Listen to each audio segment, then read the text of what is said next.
ఉన్నత చదువులు చదివాడు, ఉన్నతోద్యోగం సాధించాడు. దివ్య అనేటువంటి యువతిని వివాహం చేసుకొని వివాహ బంధంతో ఒక్కటైనటువంటి ఈ జంట చాలా అన్యోన్యంగా ఉండేది.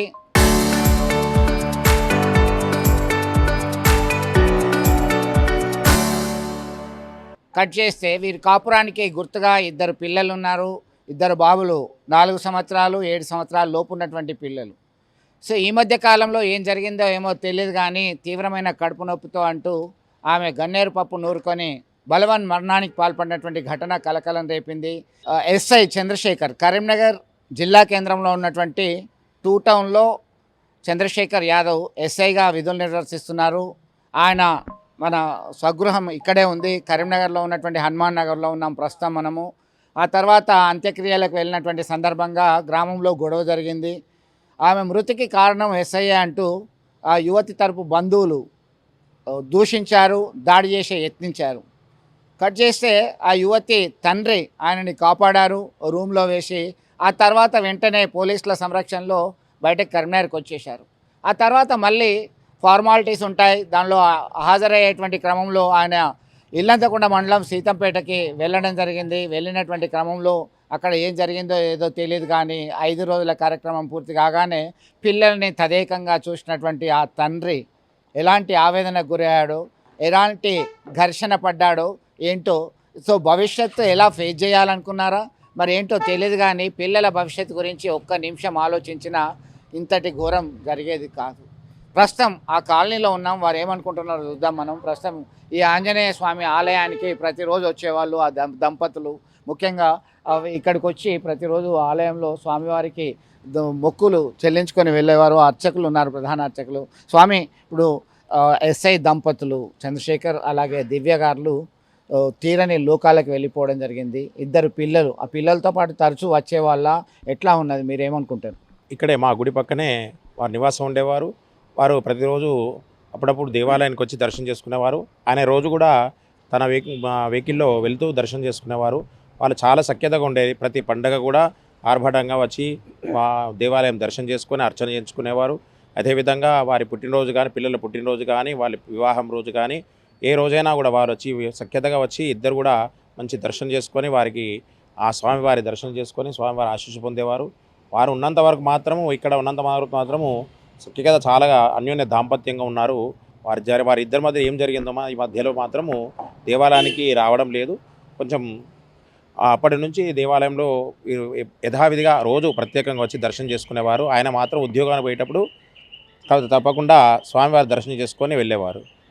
ఎట్లా అనిపిస్తున్నారు చిన్న పిల్లలు ఇద్దరు, వారికి తల్లి తండ్రి ఇద్దరు లేని పరిస్థితి? పిల్లల భవిష్యత్తు ఎలా ఉన్నా కానీ వారు చేసే పని అయితే కాదు. పిల్లలు చాలా అద్భుతంగా చదివేటవాళ్ళు. 7 సంవత్సరాల బాబు గారు అశ్వత్థామ, చిన్నాన్న పేరు అభిమన్యు. వారిద్దరు కూడా పిల్లలు చాలా యాక్టివ్ ఉండేవారు. ఆ తల్లి వారిద్దరి మధ్యలో ఆ పిల్లల్ని చాలా చక్కగా చూసుకునేవారు. వారి భవిష్యత్తు ఎలా ఉంటుందో మాకు అర్థం కావడం లేదు. అశ్వత్థామ, అభిమన్యు పిల్లలు ఇద్దరు చాలా చక్కగా ఉన్నారు.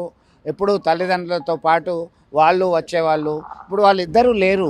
తల్లి తండ్రి ఇద్దరు బలవన్మరణానికి పాల్పడ్డారు 5 రోజుల వ్యవధిలోనే. మీరు ఇదే కాలనీలో ఉంటారు. మీకు ఎట్లా అనిపిస్తుంది? ఆ పిల్లలు భవిష్యత్తు దాని గురించి ఆలోచిస్తుంటే ఏమనిపిస్తుంది? ఇట్లా చేసేది కానీ మాకు బాధ అనిపిస్తుంది. పిల్లలు చూస్తే బాధ అనిపిస్తుంది. సార్ కానీ అమ్మ కానీ రోజు గుడికి వచ్చి దండం పెట్టుకొని పోయేవాళ్ళు. వాళ్ళు చాలా మర్యాదగా ఉండేవాళ్ళు, గౌరవంగా ఉండేవాళ్ళు. ఈ విషయం విన్న కాంచి మాకు బాగా బాధ అనిపిస్తుంది. చేసేది కాకుండా ఇట్లా చేయాల్సిన విషయం కాదు అసలు. సో అమ్మ, నాన్న, మీరు ఎందుకు ఈ ఘాతకానికి పాల్పడ్డారు? వారు కనుక లేఖ రాస్తే ఇలాంటి లేఖే వచ్చేది ఉండే. అమ్మ, నాన్న, మమ్మల్ని అర్ధాంతరంగా వదిలి ఈ చిన్నారి బుడిబుడిగా అడకలకి సంబరపడ్డారు. మేము కాలితో కేరింతలు కొడుతూ తంతుంటే ఆనందపడ్డారు. మమ్మల్ని అప్పుడే మర్చిపోయి మీరు కానరాని లోకాలకు వెళ్తారా? డాడీ, మా బర్త్డే వచ్చిందంటే చాలు చాలా ఆనందంగా మాకు బర్త్డే కేకులు ఇచ్చారు, బెలూన్స్ ఎగరేశారు, మమ్మల్ని పాఠశాలకి వెళ్తూ తీసుకొస్తూ ఆనందపడేవాళ్ళు. మేము చదువుతుంటే అబ్బురంగా చూసేవాళ్ళు.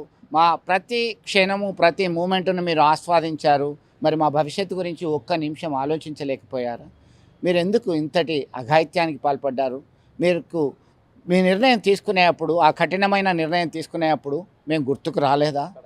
అమ్మ, నాన్న అంటూ కన్నీటితో వేధిస్తున్నటువంటి పరిస్థితి కదిలించి వేస్తుంది. జయశంకర్ భూపాల్పల్లి జిల్లాకు చెందినటువంటి చంద్రశేఖర్ కరీంనగర్ జిల్లా ఇల్లంతకుంట మండలం సీతంపేటకు చెందినటువంటి దివ్యతో వివాహం అయినప్పటి నుంచి అన్యోన్యంగానే ఉంటున్నారు. పలు పోలీస్ స్టేషన్లో ఎస్ఐగా బాధ్యతలు నిర్వర్తించారు. ఇద్దరు బలవన్మరణానికి పాల్పడడంతో ఇద్దరు పిల్లల భవిష్యత్తు అగమ్య గోచరంగా ఉంది. ఒక్క నిర్ణయం తీసుకునే ముందు మీరు మా గురించి ఆలోచించాల్సింది కదా అని చెప్పి అందరూ ఆలోచిస్తున్నటువంటి పరిస్థితి. ఎస్ఐ చంద్రశేఖర్ సోదరుడు కార్తీక్ సైతం సిద్దిపేటలో రిజర్వ్ సబ్ ఇన్స్పెక్టర్గా పనిచేస్తున్నారు. ఆయన ఇచ్చినటువంటి ఫిర్యాదు మేరకి ఆయన మనస్తాపంతో భార్య చనిపోయింది అనేటువంటి ఆవేదనతోని దుఃఖసాగరంలో మునిగిపోయిన తర్వాత ఆయన బలవన్మరణానికి పాల్పడినటువంటి ఘటన. వారం రోజుల లోపలనే ఈ దంపతులు ఇద్దరు మృతి చెందడం ఆ కుటుంబ సభ్యులని, ఆ చిన్నారి పిల్లలని, అలాగే ఇరుగు పొరుగుని అందరినీ కలిచివేసేలా చేసింది ఈ ఘటన. మీరు దయచేసి ఇలాంటి అఘాయిత్యాలకు పాల్పడకండి.